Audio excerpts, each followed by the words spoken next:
Hello every one. അപ്പോൾ എല്ലാവർക്കും നമ്മുടെ നെക്സ്റ്റ് ഡേയ്സ് സീരീസിലെ അടുത്ത വീഡിയോയിലേക്ക് സ്വാഗതം. അപ്പോൾ കഴിഞ്ഞ കുറച്ച് വീഡിയോസിലൂടെ നമ്മൾ നെക്സ്റ്റ് ഡേയ്സിൻ്റെ കുറച്ച് കാര്യങ്ങൾ പഠിച്ചു വരികയായിരുന്നു. അപ്പോൾ ഇന്ന് നമ്മൾ ചെയ്യുന്നത് കുറച്ചുകൂടി ഇൻട്രസ്റ്റിംഗ് ആയിട്ടുള്ള ഒരു ടോപ്പിക്കാണ്, അതായത് ക്രിയേറ്റിംഗ് വേരിയബിൾസ്. നെക്സ്റ്റ് ഡേയ്സിൽ നമ്മൾ ഡാറ്റകൾ ഹാൻഡിൽ ചെയ്യുന്നതിന് വേണ്ടിയിട്ട് എങ്ങനെയാണ് ഒരു വേരിയബിളിനെ മാനേജ് ചെയ്യുന്നത്. അപ്പോൾ ആദ്യം നമുക്ക് എന്താണ് വേരിയബിൾ എന്നുള്ളത് നോക്കാം. അതിനുശേഷം ഏതൊക്കെ രീതിയിലാണ് വേരിയബിൾസ് ക്രിയേറ്റ് ചെയ്യാൻ വേണ്ടി പറ്റുക എന്നുള്ളതും കൂടെ നോക്കാം. ഓക്കെ, അപ്പോൾ ആദ്യം നമുക്ക് എന്താണ് ഒരു വേരിയബിൾ എന്നുള്ളത് നോക്കാം. വേരിയബിളിൻ്റെ ചെറിയ ഷോർട്ട് ഡിസ്ക്രിപ്ഷൻ ഞാനിവിടെ കൊടുത്തിട്ടുണ്ട്. A variable is a name that refers to a value stored in memory which can be used later in your app. Variable in Next.js work exactly the same way as in JavaScript. അതായത് ഒരു variable എന്ന് പറയുന്നത് നമ്മുടെ ആപ്ലിക്കേഷനിൽ ഡാറ്റകൾ താൽക്കാലികമായി store ചെയ്യുന്നതിന് വേണ്ടി, അതായത് ടെമ്പററി ആയിട്ട് സ്റ്റോർ ചെയ്യുന്നതിന് വേണ്ടി നമ്മൾ ഉപയോഗിക്കുന്ന ഒരു മെമ്മറി, ആ മെമ്മറിനെയാണ് നമ്മൾ വേരിയബിൾ എന്ന് പറയുന്നത്. അപ്പോൾ ഈ വേരിയബിളിലുള്ള ഡാറ്റകൾ നമുക്ക് പ്രോഗ്രാം റണ്ണിങ് ടൈമിൽ എപ്പോൾ വേണമെങ്കിലും നമുക്ക് ചേഞ്ച് ചെയ്യാൻ വേണ്ടി പറ്റും. അതാണ് നമ്മുടെ വേരിയബിളിൻ്റെ പ്രത്യേകത. ഈ വേരിയബിൾ നെക്സ്റ്റ്.js-ലാണെങ്കിലും റിയാക്ട്.js-ലാണെങ്കിലും ഒക്കെ വർക്ക് ചെയ്യുന്നത് നമ്മുടെ ജാവാസ്ക്രിപ്റ്റിൽ എങ്ങനെയാണോ ഇതൊക്കെ വർക്ക് ചെയ്യുന്നത് അതേ രീതിയിൽ തന്നെയാണ് നെക്സ്റ്റ്.js-ലും റിയാക്ട്.js-ലും ഒക്കെ ഇത് വർക്ക് ചെയ്യുന്നത്.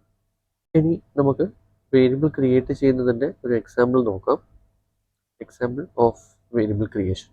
നമ്മുടെ ജാവാസ്ക്രിപ്റ്റ് ഓൺവേർഡ്സിൽ, ജാവാസ്ക്രിപ്റ്റ് ആണെങ്കിലും റിയാക്ട്.js ആണെങ്കിലും നെക്സ്റ്റ്.js ആണെങ്കിലും നമ്മൾ 3 രീതികളിൽ നമുക്ക് വേരിയബിൾസ് ക്രിയേറ്റ് ചെയ്യാം. ഒന്ന് ലെറ്റ് എന്നുള്ള കീവേഡ് ഉപയോഗിച്ചിട്ടാണ്, മറ്റൊന്ന് കോൺസ്റ്റ് എന്നുള്ള കീവേഡ് ഉപയോഗിച്ചിട്ടാണ്, മറ്റൊന്ന് വാർ എന്നുള്ള കീവേഡ് ഉപയോഗിച്ചിട്ടാണ്. ഈ വാർ എന്നുള്ള കീവേഡ് നമുക്ക് ഇന്ന് കൂടുതലായിട്ട് ഉപയോഗിക്കപ്പെടുന്നില്ല, കാരണം അതൊരു ഓൾഡ് സ്റ്റൈലാണ്. ജാവാസ്ക്രിപ്റ്റ് സ്റ്റാർട്ട് ചെയ്യുന്ന സമയത്തൊക്കെ ഉപയോഗിച്ചുകൊണ്ടിരുന്ന ഒരു ഫോർമാറ്റാണ്. പക്ഷെ അത് ഇന്ന് നമുക്ക് ലാംഗ്വേജുകളിൽ അവൈലബിൾ ആണ്. എന്നാൽ വാർ കീവേഡ് കൂടുതലായിട്ട് ഇന്ന് ഉപയോഗിക്കപ്പെടുന്നില്ല. ലെറ്റ്, കോൺസ്റ്റ്, ഈ 2 കീവേഡുകളാണ് കൂടുതലായിട്ട് ഉപയോഗിക്കപ്പെടുന്നത്. കോൺസ്റ്റ് എന്നുള്ള കീവേഡിൻ്റെ പ്രത്യേകത നമുക്ക് കോൺസ്റ്റൻ്റ് ആയിട്ടുള്ള വാല്യൂസ്, അതായത് നമുക്ക് ഒരു കോൺസ്റ്റൻ്റ് വേരിയബിൾ ക്രിയേറ്റ് ചെയ്തതിന് ശേഷം പിന്നീട് നമുക്കതിൻ്റെ വാല്യൂ ചേഞ്ച് ചെയ്യേണ്ട എങ്കിൽ അത്തരത്തിലുള്ള സിറ്റുവേഷനിലാണ് നമ്മൾ കോൺസ്റ്റ് കീവേഡ് ഉപയോഗിക്കുക. ഒരു എക്സാമ്പിൾ പറയുകയാണെങ്കിൽ നമ്മൾ പൈയുടെ വാല്യൂ, നമുക്കറിയാം പൈയുടെ വാല്യൂ യൂണിവേഴ്സൽ സ്റ്റാൻഡേർഡ് ആണ്, അതൊരിക്കലും മാറുന്നതല്ല. അങ്ങനെയുള്ള സിറ്റുവേഷൻസിൽ നമ്മൾ കോൺസ്റ്റ് എന്നുള്ള കീവേഡ് യൂസ് ചെയ്തിട്ട് പൈയെ ഡിക്ലെയർ ചെയ്യാം. അല്ലാത്ത സിറ്റുവേഷൻസിലൊക്കെ നമുക്ക് ലെറ്റ് എന്നുള്ള കീവേഡാണ് കൂടുതൽ ഇമ്പോർട്ടൻസ് കൊടുക്കുന്നത്. അപ്പോൾ ഇത് നമ്മൾ ഡീറ്റെയിൽഡ് ആയിട്ടുള്ള ഒരു പ്രാക്ടിക്കൽ ചെയ്യുന്ന സമയത്ത് കൂടുതൽ വ്യക്തമാവും. അപ്പോൾ നമുക്ക് ആദ്യം ലെറ്റ് കീവേഡ് ഉപയോഗിച്ചുകൊണ്ടുള്ള ഒരു പ്രാക്ടിക്കലിലേക്ക് പോകാം. ഓക്കെ, അപ്പോൾ നമുക്കൊരു പ്രാക്ടിക്കൽ സെക്ഷൻ നോക്കാം. അപ്പോൾ എൻ്റെ പ്രൊജക്റ്റ് ഞാനിവിടെ ആസ് യൂഷ്വൽ VS കോഡിൽ ഓപ്പൺ ചെയ്ത് വെച്ചിട്ടുണ്ട്.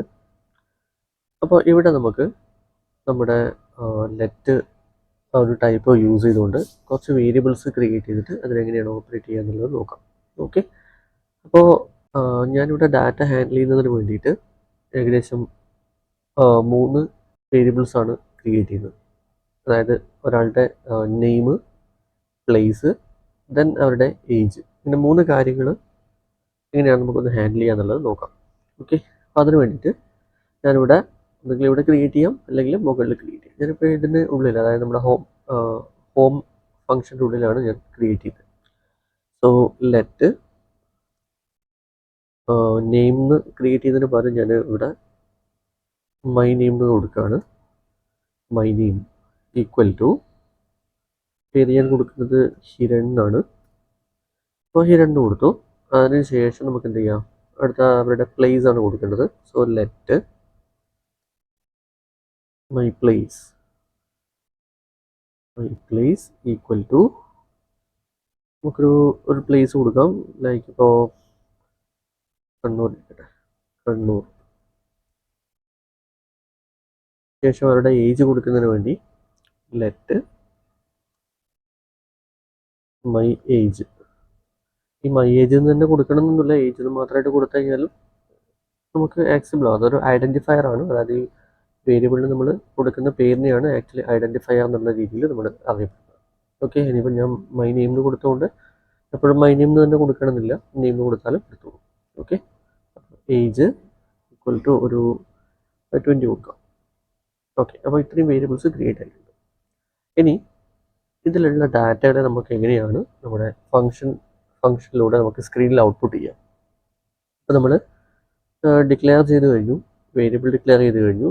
ഇതാണ് വേരിയബിൾ ഡിക്ലറേഷൻ എന്ന് പറയുന്ന ഒരു section. Let my name is A variable declaration.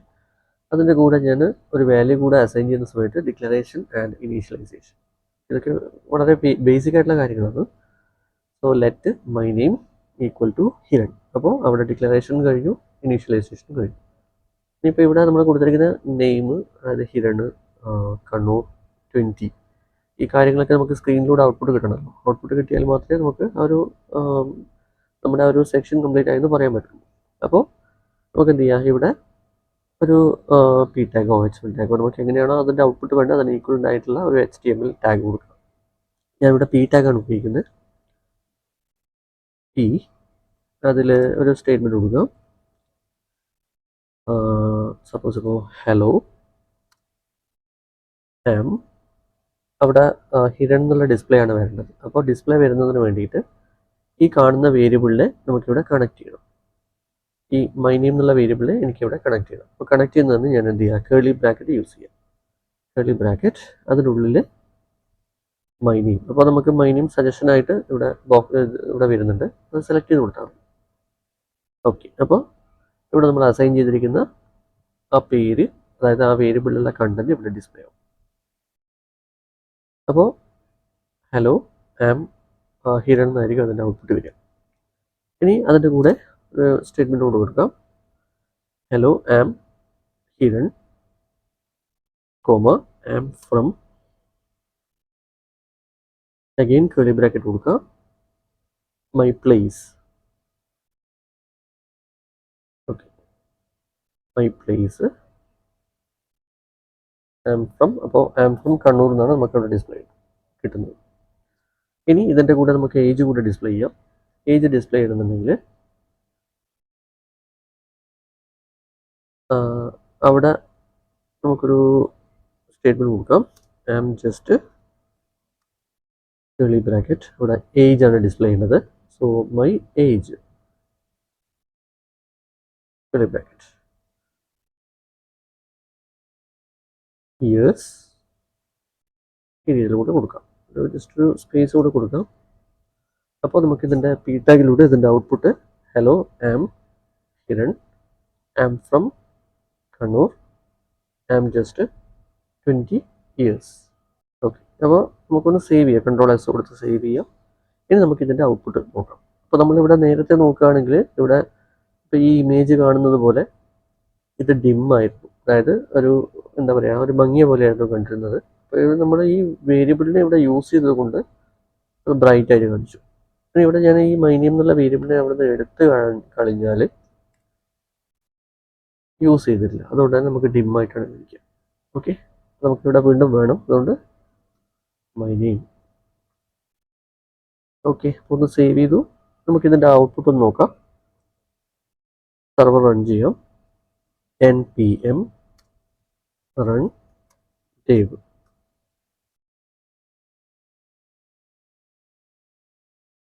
Okay, server run ആയിട്ടുണ്ട്. ഫോളോ ലിങ്ക് കൊടുക്കാം. ഓക്കെ, നമ്മുടെ ഔട്ട്പുട്ട് വളരെ പ്രോപ്പറായിട്ട് നമുക്ക് സ്ക്രീനിൽ വന്നിട്ടുണ്ട്. Hello am Hiran, am from Kannur, am just 20 years. ഇതാണ് ഇതിൻ്റെ പ്രോപ്പറായിട്ടുള്ള ഔട്ട്പുട്ട്. ഇനിയിപ്പോൾ നമുക്കിതിനെ ഒന്നിൽ കൂടുതൽ ലൈൻസിലൂടെ ഡിസ്പ്ലേ ചെയ്യണമെന്നുണ്ടെങ്കിൽ ഇവിടുന്ന് തന്നെ നമുക്ക് അടുത്ത ലൈനിലേക്ക് കൊടുക്കാം. വീണ്ടും ഒരു പി ടാഗോ മറ്റോ കൊടുത്തിട്ട് അവിടെ ഡിസ്പ്ലേ ചെയ്യിപ്പിക്കാം. അല്ലെങ്കിൽ സെർവർ ഒന്ന് സ്റ്റോപ്പ് ചെയ്യാം. നമുക്ക് നെക്സ്റ്റ് ലൈനിൽ പ്രിന്റ് ചെയ്യുമോ എന്നുള്ളതൊന്ന് നോക്കാം. ഒരു പി ടാഗ് കൊടുത്തു. ഈ കാണുന്ന ഭാഗം ഞാനൊന്ന് അവിടുന്ന് റിമൂവ് ചെയ്തിട്ട് താഴെയുള്ള പി ടാഗിലേക്ക് അപ്ലൈ ചെയ്യാം.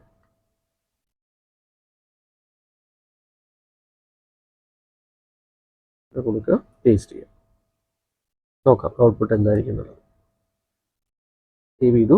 സേവ് ചെയ്തതിന് ശേഷം അഗെയിൻ npm run dev.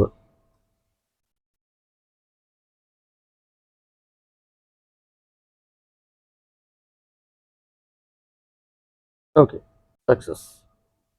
ആം ജസ്റ്റ് എന്താണ്, am Hiran, am from Kannur, am just 20 years. ഇത്രയും ഗ്യാപ്പ് വരാൻ കാരണം നമുക്കിവിടെ CSS ഡിഫോൾട്ട് CSS റൺ ആകുന്നുണ്ട്, അതുകൊണ്ടാണ് ഇത്രയും ഗ്യാപ്പ് വരുന്നത്. അപ്പോൾ നമ്മൾ ഈ ഒരു ഭാഗം ഇവിടെ നിന്ന് റിമൂവ് ചെയ്ത് കസ്റ്റം, അതായത് നമ്മുടേതായിട്ടുള്ള CSS കോഡുകൾ അപ്ലൈ ചെയ്ത് കഴിഞ്ഞാൽ ഇത്രയും ഗ്യാപ്പ്, നേരത്തെ കണ്ട ആ ഒരു ഗ്യാപ്പ് അവിടെ ഫീൽ ചെയ്യില്ല. അപ്പോൾ സ്വാഭാവികമായിട്ടും നമ്മൾ ഈ കാണുന്ന ക്ലാസ് നെയിം കാര്യങ്ങളൊക്കെ നമ്മൾ അവിടെ നിന്ന് ഒഴിവാക്കിയിട്ടാണ് കൊടുക്കുക. നമ്മുടേതായിട്ടുള്ള CSS മാത്രം കൊടുത്തിട്ടാണ് നമ്മൾ ഒരു സൈറ്റോ അല്ലെങ്കിൽ പേജോ കോമ്പണൻറ്റോ ഒക്കെ നമ്മൾ ഡിസൈൻ ചെയ്യുന്നത്. ഓക്കെ, ഇവിടെ ഇപ്പോൾ നമ്മൾ ജസ്റ്റ് ഒരു ക്ലാസ് നെയിം റിമൂവ് ചെയ്തിട്ടില്ല എന്നുള്ളത് മാത്രമേ ഉള്ളൂ. അപ്പോൾ ഇങ്ങനെയാണ് നമ്മൾ ലെറ്റ് കീവേഡ് യൂസ് ചെയ്തുകൊണ്ട് ചെറിയൊരു പ്രോഗ്രാം, ഇത് വളരെ ബേസിക് ആയിട്ടുള്ള പ്രോഗ്രാമാണ്, ഈ രീതിയിൽ ലെറ്റ് കീവേഡ് ഉപയോഗിച്ചിട്ട് പ്രോഗ്രാം ചെയ്യുന്നത്. ഓക്കെ, അപ്പോൾ കോഡുകൾ നമ്മൾ കൊടുക്കുമ്പോൾ വളരെ നീറ്റായിരിക്കണം. അപ്പോൾ നമുക്ക് ഇതിനൊന്ന് ഹൈലൈറ്റ് ചെയ്യാം. ഓക്കെ, നമ്മൾ കോഡ് കൊടുക്കുന്ന സമയത്ത് എപ്പോഴും വളരെ നീറ്റായിട്ടുള്ള കോഡ് ഫോർമാറ്റിംഗ് ആയിരിക്കണം. സെർവറിനെ ഒന്ന് സ്റ്റോപ്പ് ചെയ്യാം, Ctrl+C. അപ്പോൾ ഇങ്ങനെയാണ് നമ്മൾ ചെറിയൊരു പ്രോഗ്രാമിൽ ലെറ്റ് എന്നുള്ള ആ ഒരു കീവേഡ് ഉപയോഗിച്ചുകൊണ്ട് നമ്മൾ വേരിയബിൾസിനെ ഹാൻഡിൽ ചെയ്യുന്നത്. അപ്പോൾ ഈ സിമ്പിളായിട്ടുള്ള സ്റ്റെപ്പ് എല്ലാവരും ഒന്ന് ട്രൈ ചെയ്ത് നോക്കുക. അപ്പോൾ ഇനി വരുന്ന വീഡിയോയിൽ നമ്മൾ കോൺസ്റ്റ് കീവേഡ്, അതുപോലെ തന്നെ വാർ എന്നുള്ള കീവേഡ് ഒക്കെ യൂസ് ചെയ്തുകൊണ്ടുള്ള ചെറിയ പ്രോഗ്രാംസ് നമുക്ക് അതിൽ ചെയ്ത് നോക്കാം. അപ്പോൾ ഈ പ്രാക്ടിക്കൽ ഒന്ന് നന്നായിട്ട് ചെയ്ത് നോക്കുക. അപ്പോൾ എറേഴ്സോ ഡൗട്ട്സോ വരികയാണെങ്കിൽ ജസ്റ്റ് ഒന്ന് കമൻറ്റ് ബോക്സിൽ ടൈപ്പ് ചെയ്യുക. അപ്പോൾ ഈ വീഡിയോ ഹെൽപ്ഫുൾ ആണെന്ന് കരുതുന്നു. വീഡിയോ ഇഷ്ടപ്പെട്ടാൽ ലൈക്ക് ചെയ്യുക, കമൻറ്റ് ചെയ്യുക, അതുപോലെ തന്നെ മറ്റുള്ളവരിലേക്ക് ഷെയർ ചെയ്ത് കൊടുക്കുക. കൂടുതൽ വീഡിയോസിനും അപ്ഡേറ്റ്സിനുമായി ചാനൽ സബ്സ്ക്രൈബ് ചെയ്യുക, ഫേസ്ബുക്ക്, ഇൻസ്റ്റാഗ്രാം പേജുകൾ ഫോളോ ചെയ്യുക. അപ്പോൾ വീണ്ടും മറ്റൊരു വീഡിയോയിലൂടെ കാണാം. അതുവരെ ബൈ.